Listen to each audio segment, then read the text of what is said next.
She was just trying to survive another shift in a city that didn't know her name. Zuri had planned to finish her deliveries, go home to her cramped apartment, and keep dreaming of a better life. But then, the rain turned red. He stepped out of the shadows. One blade, one mistake, one ruthless man. And suddenly, the man who nearly took her life became the only one who could save it, even if it meant losing his empire. Welcome to Steel Hand Stories, besties. This is the story of a mistake that changed everything. Kindly show your encouragement by hitting the like and subscribe button. It would mean a lot to me. The rain didn't just fall in Seoul that night, it screamed. It hammered against the rusted iron rafters of the Oksu station, a rhythmic, metallic roar that nearly drowned out the sound of heavy breathing and the scuff of leather boots on wet concrete. Kang Min-Jae moved like a shadow given lethal form. His black fitted shirt was plastered to his broad shoulders, his sleeves rolled up to reveal the dark ink of a dragon coiling around his forearm. He was a man of cold precision, an apex predator currently being hunted by 3 desperate assassins. He pivoted on the slick platform, his blade a flash of silver lightning in the dim fluorescent light. He had anticipated the 4th shadow. He had calculated the angle.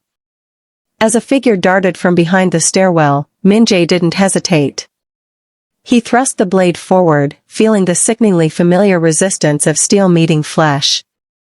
But the thud that followed wasn't the heavy drop of an armored hitman. It was a soft, hollow collapse. Min-Jae froze. His sharp jaw tightened as the silhouette fell back into the light. It wasn't an assassin. It was a girl. Zuri Johnson lay flat on her back, her deep brown skin shimmering with rainwater and a terrifying, growing bloom of crimson. Her navy blue delivery uniform was torn at the thigh, the fabric soaked through with the mistake he had just made. A food delivery box sat lopsided near her head, its contents spilled, a mundane reminder of the life he had just interrupted. Zuri's eyes fluttered, her long lashes damp, before they settled into a vacant, unconscious stare. Her lips were slightly parted, relaxed in a way that made her look younger, more fragile, and hauntingly innocent. Min-Jae dropped to his knees, the cold rainwater soaking into his trousers. The ruthless boss of the Kong Syndicate, a man whose name was whispered in fear across the city, felt a foreign sensation in his chest. His hands, usually steady enough to perform surgery, began to shake. He reached out, his fingers hovering over the wound. "Sir," his lieutenant's voice crackled through the rain from the shadows. "The police are 2 minutes out. We have to go." "Leave her. She's a witness we can't afford." Min-Jae didn't look up. His intense, dark eyes were locked on Zuri's face. He saw the soft, delicate structure of her features, the way she looked like a ghost in his world of blood and iron. He looked at her wrist, a simple beaded bracelet, vibrant against her skin. It was a mirror of a memory he had buried 20 years ago. "Sir," the shout was more urgent. "She's just a delivery girl. If we stay, we lose everything." Min-Jae gripped his wristwatch, the ticking sounding like a death knell. He looked at the blood on his hands, her blood. The choice was a guillotine, his empire or her life. "Get the car to the service entrance," Min-Jae commanded, his voice a low, dangerous growl. "I'm not leaving her." The black sedan tore through the neon-soaked streets of Gangnam, its tires screaming as they hydroplaned over the flooded asphalt. Inside, the air was thick with the scent of ozone and iron. Min-Jae sat in the back seat, his broad frame hunched over Zuri's limp body. He had his black shirt pressed firmly against the gash in her thigh, his knuckles white with the effort to stem the tide of his own mistake. "The hospital is 3 blocks away, sir," his driver, Young, barked, his eyes darting to the rearview mirror. "The ER will take her, and we can vanish." "No," Min-Jae growled, his voice vibrating with a dark, low-frequency terror. "The syndicate monitors every emergency room intake for knife wounds. If she's logged, she's dead before the sun rises. Take us to Doc Han." Young's grip tightened on the wheel. The back alley butcher? Sir, if the chairman finds out you're using family resources for a... Min-Jae's gaze snapped up, his sharp jawline looking as if it were carved from obsidian. Drive. They skidded into a narrow alleyway behind a shuttered pharmacy. Min-Jae didn't wait for the car to fully stop.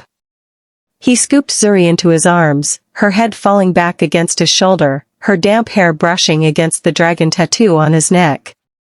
He kicked open the heavy steel door, stumbling into a room that smelled of stale cigarettes and antiseptic.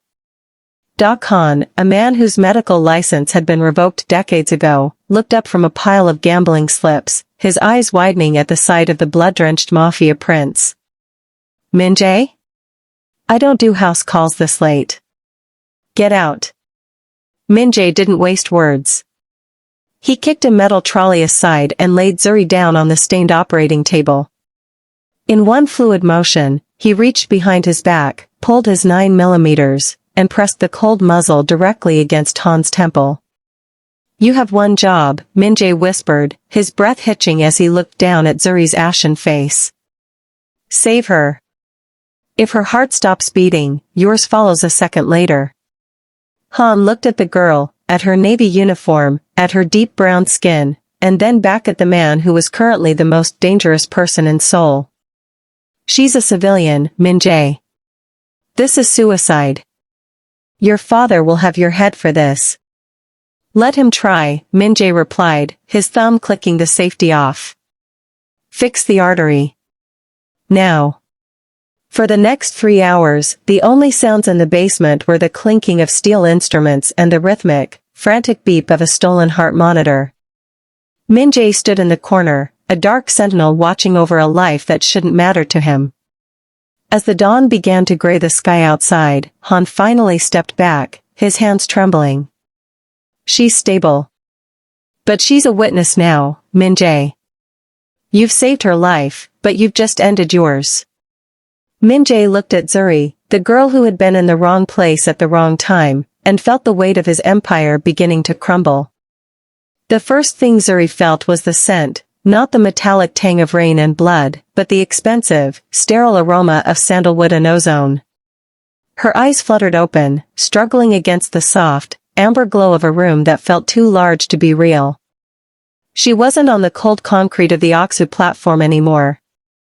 She was submerged in silk sheets, her body resting on a mattress that felt like a cloud, surrounded by floor-to-ceiling glass that revealed the glittering, indifferent skyline of Seoul. A sharp, stinging heat radiated from her thigh. Memory hit her like a physical blow, the flash of silver, the terrifying shadow in the rain, and the cold realization that she was dying. She tried to sit up, a gasp catching in her throat, but a heavy hand gently pressed against her shoulder. Her head snapped to the side. Sitting in a velvet armchair just inches from the bed was the man from the shadows. Kang Min-Jae looked different in the light, though no less dangerous.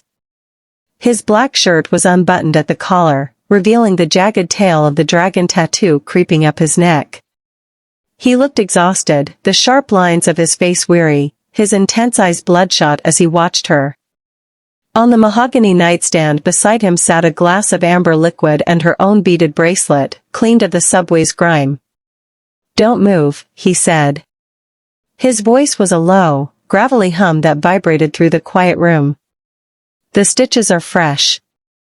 You rip them, and you'll bleed out on my floor before I can call the doctor back. Zuri's breath came in ragged hitches. She looked at his hands, the large, calloused hands that had held the blade.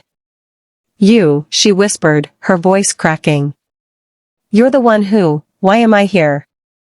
Why didn't you let me die? Min-Jae's jaw tightened, a muscle leaping in his cheek. He didn't offer a lie. He didn't offer an apology. He simply leaned forward, the light catching the gold of his wristwatch. It was a mistake. You were in the wrong place. A mistake? Zuri's fear flared into a sudden, desperate anger.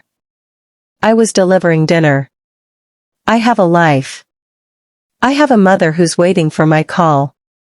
And you, she gestured wildly at the room, you stabbed me like I was nothing.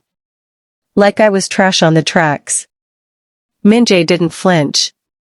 He took the brunt of her words as if they were physical strikes he deserved. The guilt was a physical weight in the room, thick enough to suffocate. You are in my home because the world outside is no longer safe for you. My family, they think you are a ghost. If you leave this penthouse, you will become one. Zuri looked at the locked door, then back at the man who was both her executioner and her jailer. The luxury of the penthouse suddenly felt like a tomb. The heavy oak doors of the Kong estate creaked open like the jaws of an ancient beast. Min-Jae stepped into the dimly lit study, the smell of old paper and expensive tobacco instantly stifling the lingering scent of Zuri's sandalwood soap. At the far end of the room, framed by a window overlooking a rain-swept garden, sat Kong Deong. The chairman didn't turn, he simply sat in his high-backed chair, a silhouette of iron and tradition. You're late for the debrief, Min-Jae, Deong said, his voice a dry rasp that carried the weight of 4 decades of bloodshed.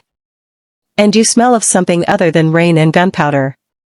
Min-Jae stood at a rigid military attention, his heart hammering a frantic rhythm against his ribs. He had showered, changed into a fresh suit, and scrubbed his hands until they were raw, but he could still feel the phantom warmth of Zuri's blood on his palms. The ambush at Oksa took longer to resolve than anticipated, father. 3 assassins neutralized. No casualties on our side. The chairman turned slowly. His eyes, clouded by age but sharp with a predator's intuition, scanned his son with surgical precision. He stood, walking toward Min-Jae with a cane that clicked rhythmically against the marble floor. He stopped inches away, tilting his head as if catching a stray note in a song. Mercy is a perfume that doesn't wash off easily, Deong whispered, his gaze dropping to the faint, lingering scratch on Min-Jae's neck, a gift from Zuri's panicked struggle on the platform. The report says there was a 4th person. A witness. A delivery girl. Min-Jae's jaw locked. He had practiced this lie 1,000 times in the car, yet it felt like shards of glass in his throat.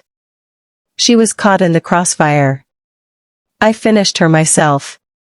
The body went into the Han River.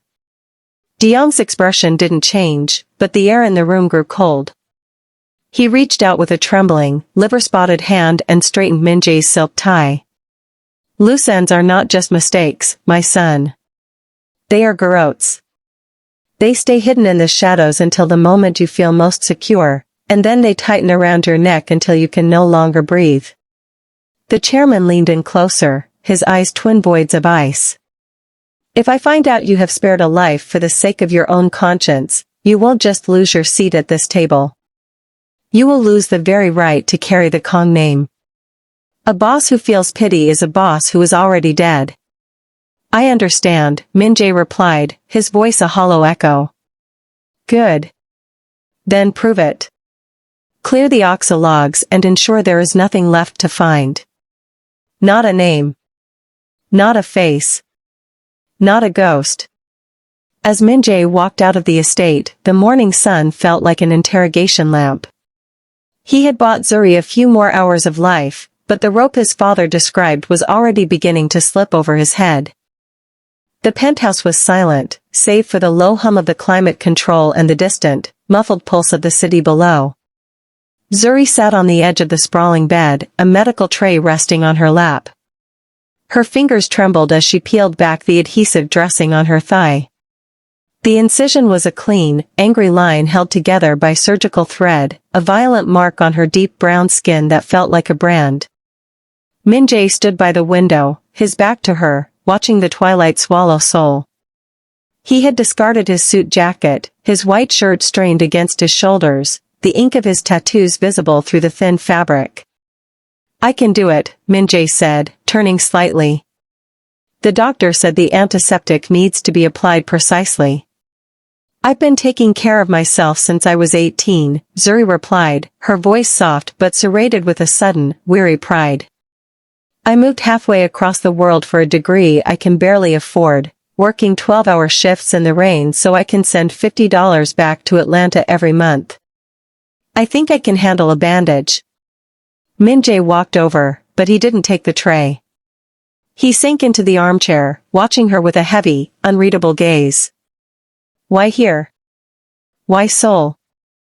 Because in Atlanta, I was just another girl from the west side. Here, I thought I could be a ghost. I thought if I worked hard enough, the world would finally let me breathe. She winced as the antiseptic stung the wound. I didn't realize the ghosts here were so literal. And so dangerous. Min-Jae reached out, tracing a jagged white line on his own forearm that cut through the scales of his dragon tattoo. We are both ghosts, Zuri. You are a prisoner of your poverty, and I am a prisoner of this name. You see luxury, I see a cage lined with silk. My father didn't give me an inheritance, he gave me a debt paid in blood. You chose to stab me, she reminded him, her eyes meeting his. The fear was still there, but beneath it was a dawning, uncomfortable empathy. You chose the cage. I was born in it, he countered, his voice a low vibration of regret. I was taught that the only way to stay safe was to make everyone else afraid.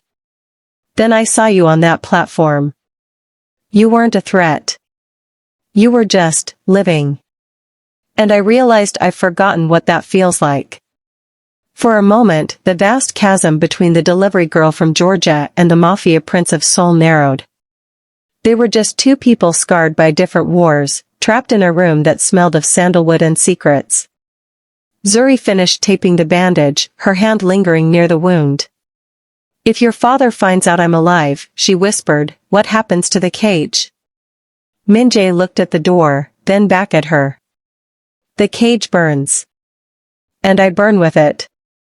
The digital world never forgets a debt, and in the high-stakes logistics of the Kong Syndicate, even a cold bowl of bibimbap carried the weight of a death warrant. While Min-Jae sat in the dim light of his penthouse, his brother Min-Ho was in the nerve center of the family's cyber operations, staring at a grid of glowing data. Something is wrong with the Oksu report, Min-Ho murmured, his fingers dancing across a keyboard. He wasn't a warrior like Min-Jae, he was a spider who lived in the web of metadata. Min-Jae claimed he neutralized 4 threats. But the platform's sensors recorded 5 distinct heat signatures entering the zone, and only 4 left, 3 in body bags and 1 in Min-Jae's car. He leaned closer to the screen, pulling up the city's gig economy server. Every delivery in Seoul was tracked by a central AI that mapped the heartbeat of the city. A single red icon flickered at Oksu Station, an unfulfilled order from Go Fetch Deliveries. Order number 8821. Status, in progress. Assigned to, Zuri Johnson, Min-Ho read aloud, a slow, predatory smile spreading across his face. The girl didn't die, and the GPS on her thermal box stopped at the exact coordinates where Min-Jae's sedan was idling. Min-Ho bypassed the encrypted deleted files of the subway security system. Min-Jae had been thorough, wiping the central server, but he had forgotten the redundant backup stored in the station's climate control sensors. The footage was grainier, a thermal imaging ghost play of whites and blues, but the truth was undeniable. It showed Min-Jae kneeling, not to deliver a finishing blow, but to cradle the girl. It showed him lifting her with a tenderness that was forbidden in their world. He saved her, Min-Ho whispered, his voice trembling with a mix of shock and malicious glee. He traded our security for a delivery girl. Within minutes, the silent alarm went out to the syndicate's cleaners. The hunt wasn't just for a witness anymore, it was a search for a traitor's weakness. Across the city, black vans began to move, their GPS coordinates converging on the high-rise district where Min-Jae kept his private residence. In the penthouse, the air suddenly felt thinner. Min-Jae's phone buzzed on the mahogany table, a single text from Jae, his only loyal assistant, the log is compromised. They're coming. Min-Jae looked at Zuri, who was finally drifting into a fitful sleep. He checked his wristwatch. The luxury he had offered her was no longer a sanctuary, it was a lighthouse, and the sharks had finally seen the glow. He reached for his shoulder holster, the leather creaking in the silence.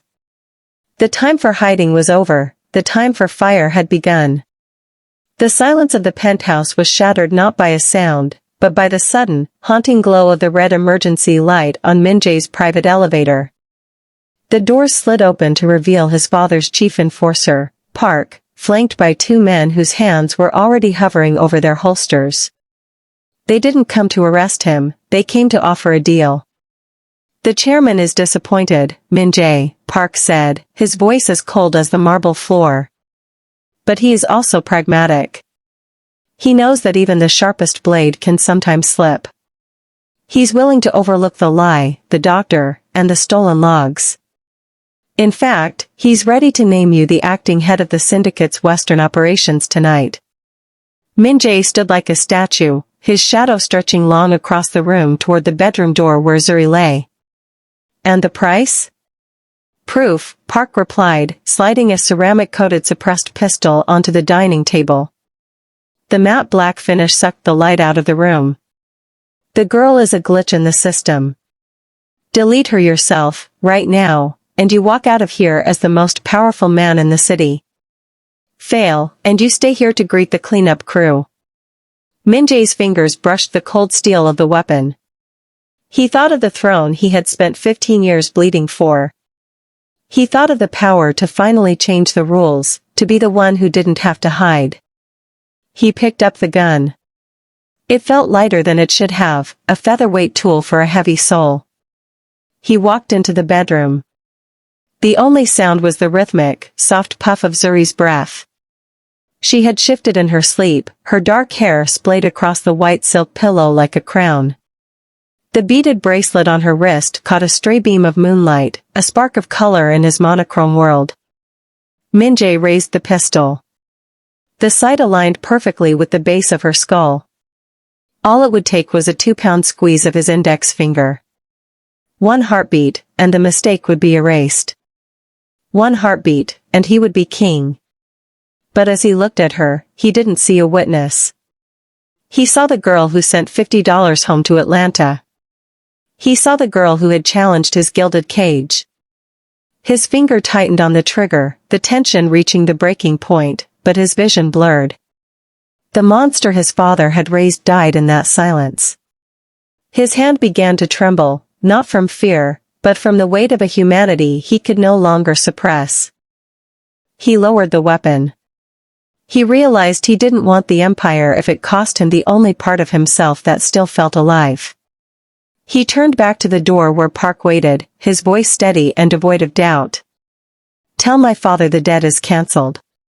I'm not his executioner anymore. The rejection hadn't even finished echoing in the hallway before the world turned to fire. Park didn't argue, he didn't have to. He simply stepped back into the elevator, and the penthouse's power grid died. The floor-to-ceiling windows, once a display of wealth, became a transparent trap. Red laser dots began to dance across the mahogany walls like hungry fireflies. Zuri, get up. Now. Min-Jae's voice was a whipcrack in the dark. Zuri bolted upright, her heart hammering against her ribs. She didn't ask questions. She saw the silhouette of Min-Jae, his pistol drawn, his eyes glowing with a feral intensity. He grabbed a tactical jacket and threw it at her. The elevators are death traps. We take the service stairs. They hit the stairwell just as the front door was breached by a flashbang. The muffled boom vibrated through the concrete under their feet. Zuri's leg screamed with every step, the stitches pulling at her skin, but the adrenaline acted as a chemical shroud against the pain.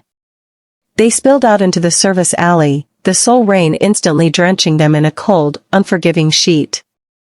The main roads are crawled with syndicate cars, Min-Jae hissed, glancing at the glowing GPS on his dash as they dove into a nondescript SUV. They've mapped my every frequent route. I'm blind in my own city. Zuri looked at the screen, then at the maze of narrow, winding alleys that branched off the main artery of Gangnam. She saw the city differently, not as a grid of power, but as a network of shortcuts and dead zones used by those who lived on the margins. Turn left at the next light, Zuri said, her voice surprisingly steady. The Mapo delivery hub. There's a bike path that bypasses the toll cameras. It's too narrow for their vans. You sure? Min-Jae shifted into gear, the engine roaring. I've spent 2 years learning the cracks in this city to save 3 minutes on a delivery fee, she replied, her eyes locked on the rain-blurred windshield. Trust me. Take the alley behind the fish market. Min-Jae pushed the vehicle into a drift, the tires clawing for grip on the wet cobblestones. They were moving through the veins of Seoul, places where the syndicate's black sedans were too wide to pass. Zuri called out turns with surgical precision, utilizing the mental map of an expat who had survived by knowing exactly where the shadows were deepest. Behind them, the glare of headlights faded, replaced by the flickering neon of the wet market. For the first time, the hunter was being led by the prey. Min-Jae glanced at Zuri, her jaw set, her hair plastered to her face, her eyes reflecting the glowing dashboard. She wasn't just a witness anymore.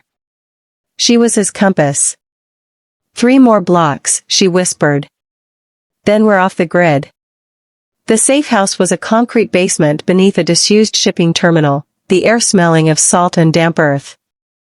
Outside, the syndicate's dragnet was tightening, the sound of sirens and low-flying helicopters vibrated through the foundation. Min-Jae sat hunched over a laptop, the light from the screen carving deep, weary shadows into his sharp features. He wasn't looking at maps anymore. He was looking at the ledger, the digital DNA of the Kong family's power.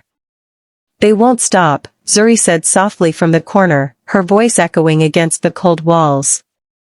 She was huddled in a thermal blanket, her eyes watching the way his tattooed fingers flew across the keys. As long as you have something they want, they'll keep hunting us. Min-Jae stopped, his gaze fixed on the flashing cursor. She was right. He had spent his life building this throne, securing the ports, the offshore accounts, and the encrypted blackmail files that kept the Seoul elite in his father's pocket. It was his inheritance, his burden, and now, his only leverage. I'm not just going to hide you, Zuri, Min-Jae whispered, his voice sounding like a vow. I'm going to buy you a new life. One where the name Kong means nothing. He initiated a series of recursive commands. With every keystroke, he began to dismantle the empire. He wasn't just stealing money, he was purging the records. He wiped the names of the informants, leaked the coordinates of the smuggling routes to the international authorities, and transferred the untraceable crypto reserves into a private, high-security witness protection trust. What are you doing? Zuri asked, stepping closer. Burning it all, Min-Jae replied. The syndicate exists because of its secrets.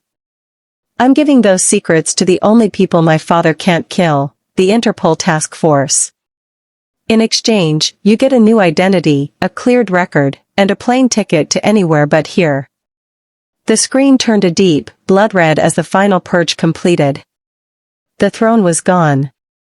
In its place was a single encrypted file containing Zuri's new life. By destroying the syndicate's assets, he had effectively signed his own death warrant. He was no longer a prince, he was a liability with no kingdom left to rule.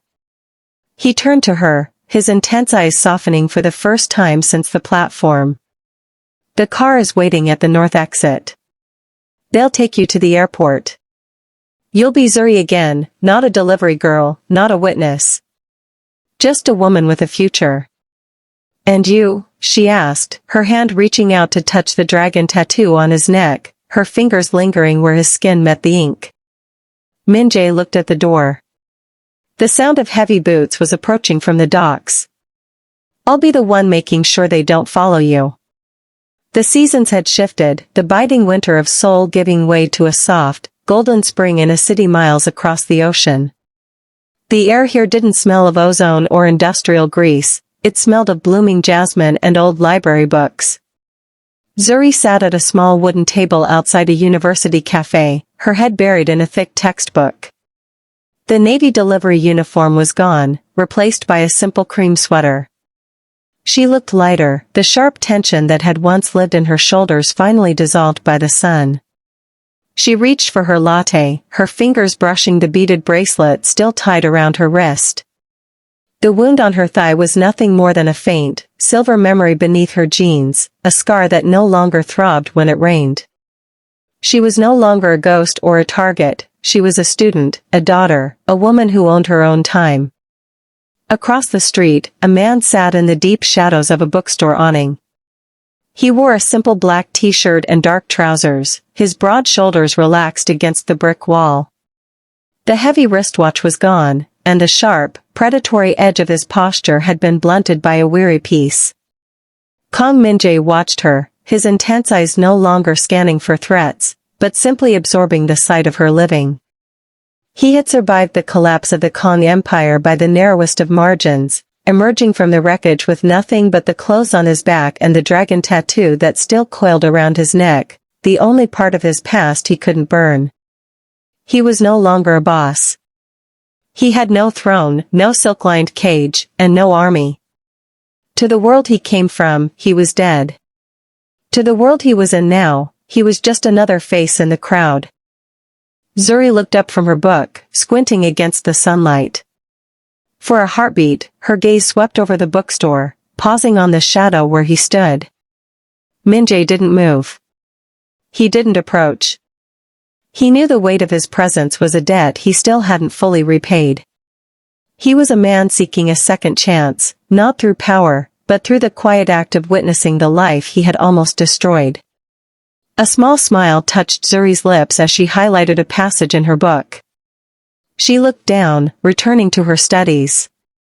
Min-Jae let out a breath he felt like he'd been holding since that rainy night at Oksu Station. He stood up, adjusted his collar to hide the dragon's tail, and began to walk toward the cafe. He didn't have a delivery box or a weapon, he only had the truth. The final delivery wasn't food or secrets. It was a man, finally coming home to himself. Thank you for watching.